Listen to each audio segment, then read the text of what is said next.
हे नमस्कार मंडळी, कसे आहात तुम्ही? तर आज आमच्या दोघीला नणंद भावजायला जायचं आहे मेकरला, स्पेशली पावभाजी खायला. तर खूप दिवसानंतर आम्ही दोघी मेकरला आलो आहे. आम्हाला पावभाजी खावीशी वाटत होती. मग त्या अगोदर आम्ही इथे श्री गजानन महाराजांचे मंदिर होतं मेकरमध्ये. मग तिथे आम्ही दर्शन घेण्यासाठी आलो. मग आम्ही इकडे दर्शन वगैरे घेतलं. इथं गजानन महाराजांची मूर्ती खूप छान होती.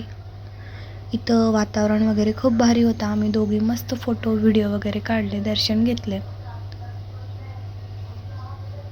आणि मग बाहेर येऊन बसलो.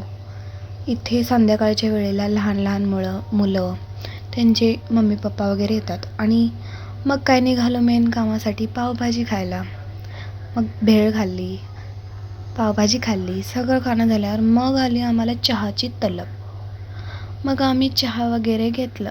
चहा घेताना आमच्या दोघीला असं व्हिडिओमध्ये बघून चहा प्यायचा होता, असं व्हिडिओ काढणं आमच्या दोघीचं चालू आहे. मग ते झाल्यानंतर आम्हाला एक सेल दिसला. आम्हाला घ्यायचं तर काहीच नव्हतं, पण नुसतंच फेरफटका मारून आलो, पण तरी काही सामान घेतलं. मग आम्हाला डीमार्टमध्ये पण जायचं नव्हतं, तरी आम्ही गेलो, काही वस्तू घेतल्या आणि घरी निघालो. बाय.